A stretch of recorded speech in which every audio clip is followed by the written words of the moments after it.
Oh yeah, there's this. Actually, the largest buffet in Asia is called Sofitel's Spiral. Okay. Sofitel is this 5-star luxury hotel in Pasay. Okay. It has 400 rooms, and that was my second job.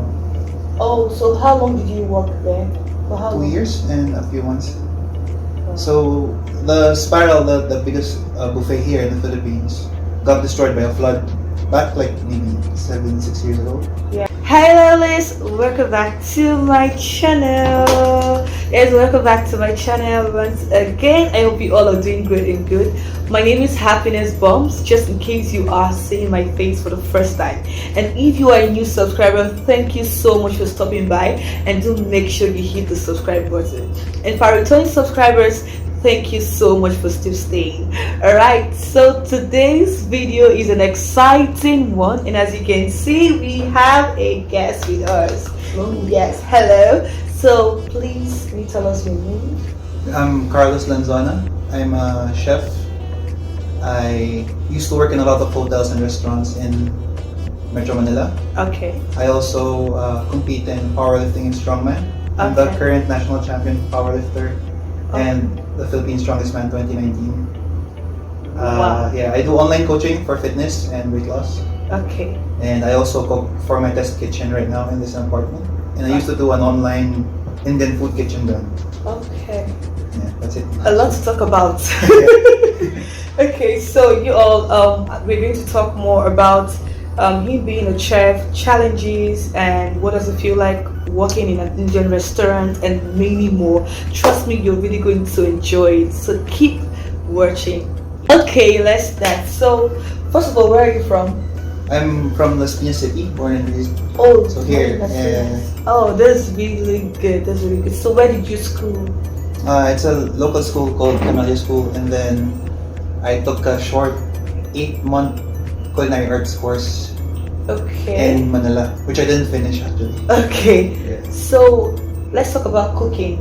Okay. Was it something that you've always wanted to do, or circumstances, like in my case, and Yeah. in his case, Yeah. made you start cooking? I love his story, by the way. Yeah. It's really Okay, good. so I started cooking. Maybe I loved food because of the scarcity of it. I used to come from a rough family, Okay. and I didn't have like much introduction to like good food when I was growing up. Oh. And then I read this book about Anthony Bourdain, this food journalist. Yeah. So I loved it, how he talked about the kitchen culture, Okay. the background, the lifestyle of the chefs and the cooks, Yeah. and how hardcore it is. Yeah. That time I thought it was cool, but I didn't know that it was gonna be very, very hard. And Yeah. how arduous it was. So when we had a chance, I took up a culinary arts course, which taught me about professional cooking, stuff Okay. like that. When I was doing my training, on-the-job training, Yeah. I had this chef that liked me. And instead of me going back to school to get my diploma, he just said to continue working there. So that was the first job I landed when I was 17. 17. Yeah, I had to even fake documents and just say I was 17. Okay, so alright, that's really good. So that means you had the idea of cooking, or you loved cooking from. Yeah, I didn't actually know how to cook when I was younger. Okay. Maybe just like the fried egg and the hot dogs, you know. Yeah. But because I went inside culinary school and I sucked, actually. I wasn't as good as my other classmates. Yeah. But because I was an avid video gamer, gaming when I was a kid, Yeah. so I likened it to like a video game where I have to level up, I have to get better and stuff like that.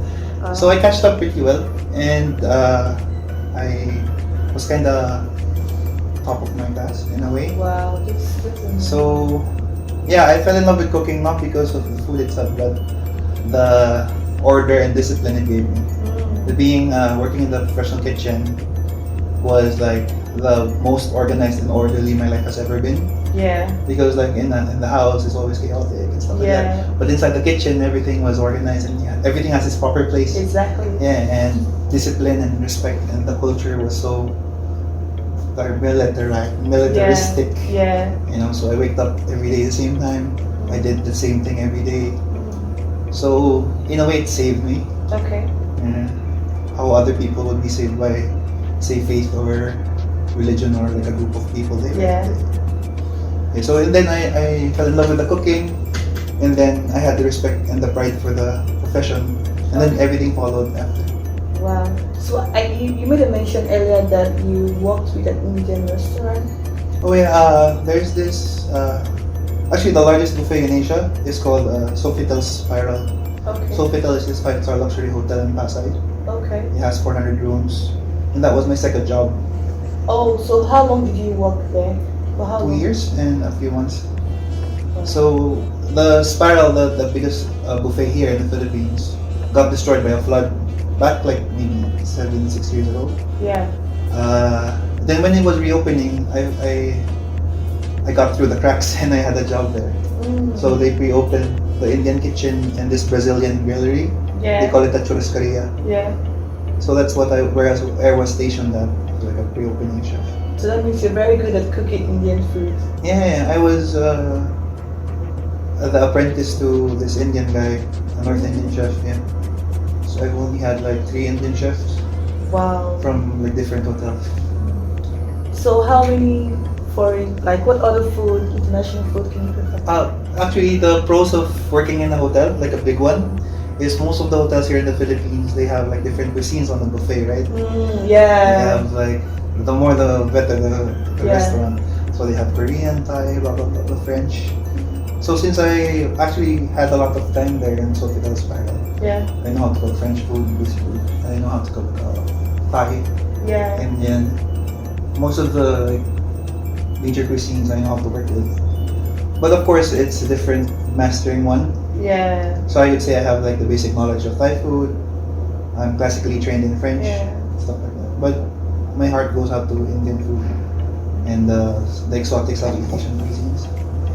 So this is great. So tell me, what does it feel like being a chef?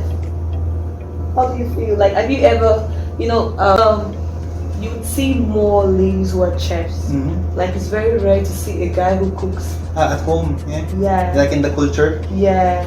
So what does it feel like being a chef? You'd actually be surprised because in the industry, it's still male dominated.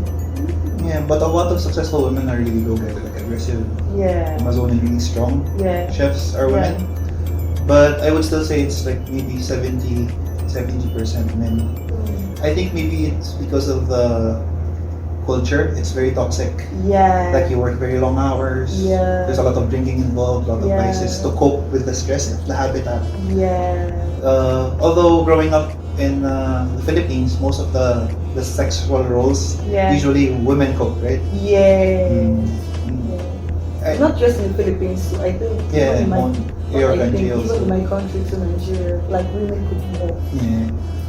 I guess growing up, I didn't really have this scope of what masculinity should be. I wasn't boxed into thinking that this is a woman's job or something like that. How many are you in your family? I'm just a single child. My grandmother raised me. Yeah. Why? That's beautiful. Yeah. It's kind Yeah. of hard actually. That's very beautiful. So have you faced any challenge as a child? You had challenges as a child? Yeah. As a chef or as a child? As a chef? As a chef, yeah, of course, because I started working too early. Yeah. I didn't go to college, so I didn't really know how to socialize much. I grew up as like this fat loser kid, so I didn't really have much friends.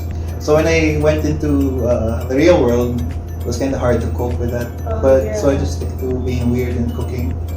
But eventually it got better. Like now I can talk to the camera and stuff like that. I've made a lot of friends over the years, and staying in my profession has really helped shape who I am. Because there were a lot of life lessons that I did not learn, like because of parents not being there. Yeah. So I had to get it from mentors and life lessons and stuff like that. Your story is so beautiful. Thank you.